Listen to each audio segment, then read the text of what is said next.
Hello, everyone, and welcome to SFDC Sessions for the week of April 27th, 2020. My name is Elisa Carroll, and I'm editor-in-chief of Henry Magazine. This week, we are so thrilled to have four of the Bay Area's leading designer makers joining us. First up, Kellie Menendez, the founder of Half Full. Hello, Kellie. Hello, I'm happy to be here. Thank you. Thank you so much for joining us. Randy Tuell and Victoria Reynolds of Tuell and Reynolds, who are up in their studio in Cloverdale. Hey, Hello. thanks. Good to see you. Good to see you. And Ted Boerner of Ted Boerner joining us from his home in Napa. Hey, Ted. Hi, Elisa. Hello, everybody. Thank you so much again for joining us in the midst of all you have going on. And our thanks to the San Francisco Design Center and Rhonda Harada for giving us this platform to update you on the state of the industry each week. So this week, we're obviously going to delve into the state of the maker's practice.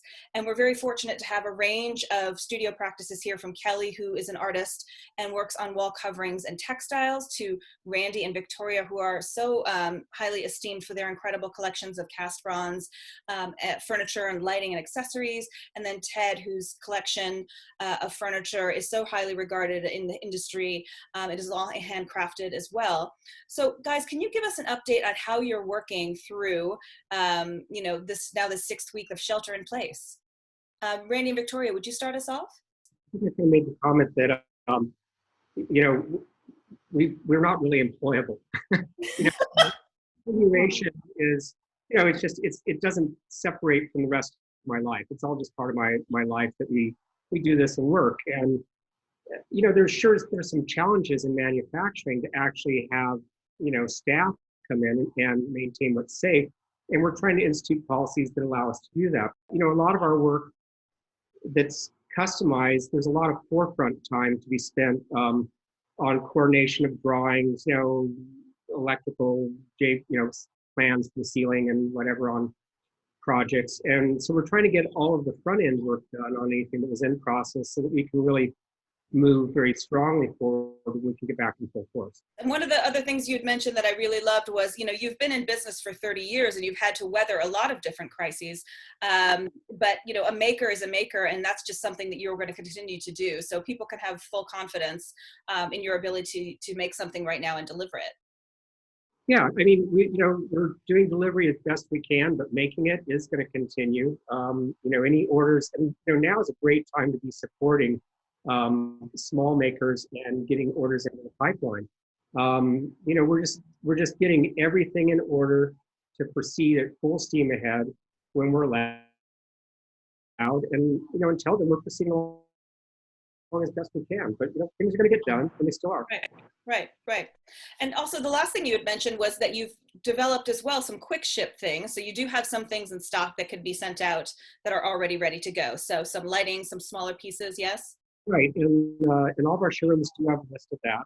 But small table lamps, very small items that are sort of like, that last minute thing that you forgot when you're furnishing your room, and you're like, oh, I really need something there.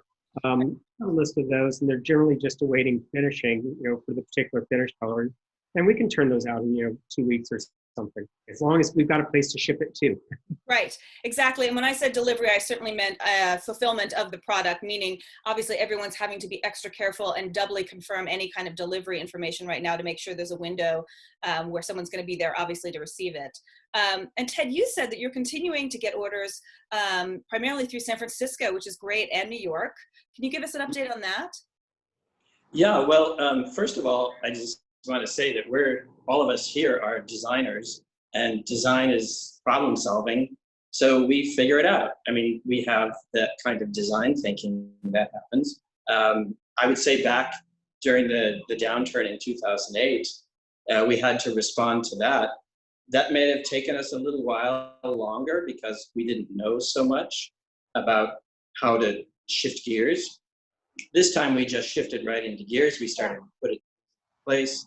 Communications became different. We have ability to communicate in ways that we really didn't before. So our response has been, we've been able to respond pretty quickly. The showrooms and the designers, but the showrooms are incredibly willing to bend over backwards to make something happen. But that's only as good as the designers trying to keep their clients and enthused about the project. It is a good time to order. And in some cases, it might take a little longer. There might be a supply chain that's a little out of kilter. But for the most part, we are getting orders. We're putting them in line and getting them into production almost like normal. Almost, of course. And Kellie, you know, you're working with different workshops in different areas, all primarily local, if I'm correct. And you're working with a lot of fabric makers who are able to continue their work, yes? Yes, you know, like Ted mentioned in the beginning, you know, I actually got an increase in orders, especially from New York and LA and San Francisco. I think, you know, people are stuck in their homes and they want to make their places really beautiful. I'm an artist. I can still create art and do designs and still think about how to solve things and get things done. And a lot of the workers, you know, that we work with, the different makers, are eager to continue, you know. So I was able to make some pillows that were new with a maker in New York. And here I work with 2 different places, designing a difference and all the Zooing. So they're really close to actually where I live. So not much has changed. Can you tell us a little bit about Designing a Difference, which is a really wonderful effort? Yeah, Designing a Difference is great. It's a female-owned sewing house, and they actually work with people that might be in transition or homeless people as well, and do training there. So you know, it just with all the makers that I work with, I try to keep that kind of social good as part of it. So you know, the CC's wool place that we're working with for the pillows. Helps, you know, people that might have a disability, and they're making those fills all organic and sustainable and happy and healthy. So I try to work with other makers that are like-minded. Yes, yes, that's wonderful. And, you know, as we've all seen, really, it's been really positive. Designers are really keen to keep scouting and speccing new product. So how are you creating, or rather, what are you creating right now that's new that you could share with the designers who are in our audience? Yeah, well, I just launched the Franz fabric. So I have the pillows here, you know, some of the pillows, but we made some pillows recently, which was fun. And those are easy to order. You know, the pillows will be launching probably next week. The fabric is already on the website. So, you know, I'm able to still fulfill those types of things. And I do have some tabletop that I made right before. So that's available. Also, the wallpaper in the background here is called NorCal. It's a digital print, you know, that I designed, and I'm still able to print that.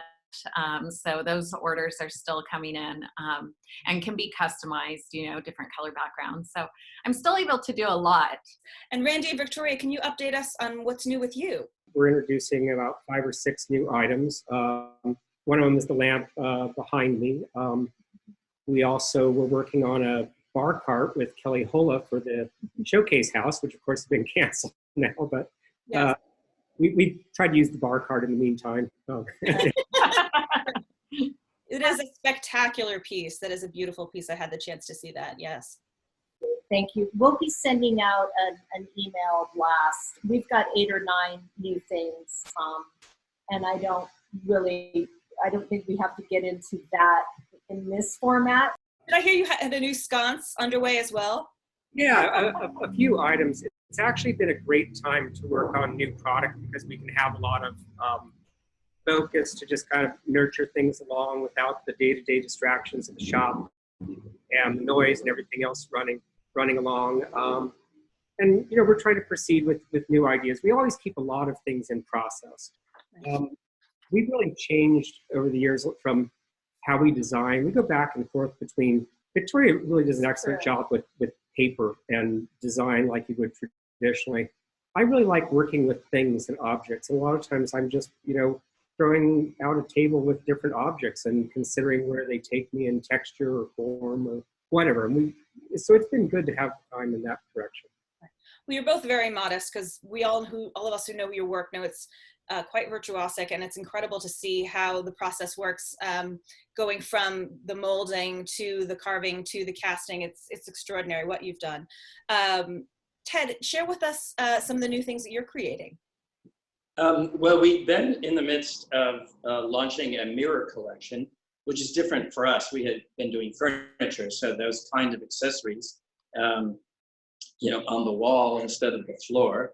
I had my inspiration. I brought up the inspiration of an eyeglass lens that I found on the ground, and then I started looking at rear view mirrors and that weird organic yet industrial shape that was not designed, or that was designed for the human eye, face, or for a car. But I loved the shape, and I thought, well, I didn't know what it was going to be, but it ended up being a mirror collection. And you can see here, this is the actual lens, and then I started to translate it. And it's gone through many iterations and became a product, of which there are 4 pieces, kind of a vertical piece, a lateral piece, a small, what we're calling, forget what we call it, and then a long full-length mirror. And the collection is called the Monocle Collection. And then we have a scoop chair that we've had, I don't think, it might have been from 1995 or 6, I don't know, but we have done the Skin Scoop, which is our most comfortable chair, the scoop chair. And now we're doing a trimmed down, very light on ground version of that. And that is in the midst of prototyping right now. Absolutely. And I should mention, before we get to our last topic, where each of your work is available. So Kellie, obviously, in Half Full is at the San Francisco Design Center. You have your own great little boutique showroom space there. Randy and Victoria, Tuell and Reynolds is obviously available through D'Souza Hughes, and Ted Boerner's collection is available through Hewn. One of the things that always makes it so wonderful to speak with all 3 of you is you have your own creative and artistic practices and pursuits beyond, of course, what you're doing with your collection. And so I wanted to find out a little bit about what you've been doing, and that now that you've had a little bit of time to devote to those. Victoria, you're such an accomplished painter. Can you share, have you been working on new pieces? What are you up to? Thank you, Anissa. And Kellie, you draw so beautifully. Thank you. Looking at the bees on your wallpaper, because I need to paint tiny golden bees on a very strange little painting that I'm working on, that is basically, it's a goddess painting. And this is not the kind of thing I normally do these bleak, almost black industrial landscapes. So I must have needed a little goddess energy. Painting of the archaic form of Artemis. And that's all I'll say, but there's going to be tiny golden bees, and I will post it on Instagram. Oh, wow. Can't wait. I can't wait to see that. Yes. And Randy, have you been, what have you been working on? Are you out in your garden? I've been doing work getting my vegetable garden in, in the year, and, we're also going, we really should get a good garden going this year. I've been trying to take some time. I've been doing some experimental work with melting large zinc panels. I'm looking for some things that are very evocative of moving water that can be really captured in that state. And I'm playing more with little driftwood pieces. So I've been kind of obsessively arranging and grading my pieces of driftwood in various sizes. And pulling molds of some. I have no idea what I'm doing with a bunch of it. But actually, Victoria's got one little set that I still don't know what I'm doing with it. But we'll get there. Sometimes you just have to play, and like Ted was saying, he puts stuff on the wall. I start half-baked pieces and leave them around in piles for a year or 2, and then it starts to catch my eye, or it sort of resonates or coalesces in some manner. Yeah. Obviously, your space there is like a wunderkammer. Going out there, there's so many natural objects and industrial objects and great things to explore. It's always incredibly inspiring to come out and visit you. It only turns tragic when I try to make something, and that's always ill-advised. Yeah. Kellie, you said you've been drawing and you were inspired by something that was at the Botanical Garden right now. Yeah. So right before this all happened, it was the time of magnificent magnolias. So I've been drawing a lot of magnolias and just thinking about that. I love pollinators too, you know, so I mean, looking around, you know, the bees and the hummingbirds and all the birds that are out right now. But yeah, thinking about new patterns and, you know, kind of bringing nature to me through my own self, you know, because it's not as easy to get out there. Yeah, you said it was really therapeutic for you to draw the things you couldn't go see, which is so nice. Yeah. Exactly. Kind of bring nature in, you know. Yes, exactly. And Ted, you said you're in your garden all the time now and you'd never had one before. Oh, this is new to me, and I love it. It's therapeutic, of course. They say that getting soil under your fingernails is the equivalent to Prozac, so it works. It's true. But yes, I'm out in the garden a lot, built some beds and working in a fairly large space, which is comforting, and I'm so lucky for that. But so, you know, my inspiration will perhaps be in the form of a beet or a rutabaga. Those shapes are organic, and something about the preciousness of those when you grow them yourself. Yes. There's something about, you know, and I don't know exactly where, but I know that in any time historically that there has been repression or restriction on a society, it's kind of what comes afterwards that is most interesting. We had a moment of discussion this morning how William Morris would probably be very pleased at the moment. It seems as though, you know, we've reached this momentary, you know, pre-industrial revolution space, right, where it's the individual and the soul makers who are handcrafting things who are able to be productive because, right, they're working on their own or working in very small distance numbers and creating things inspired by nature. So thank you for bringing us there. And we're so thrilled that things are going positively, and you are the soul and the heart of our community. So yeah, everything we can do to support you, please let us know. Thank you. Thank you so much.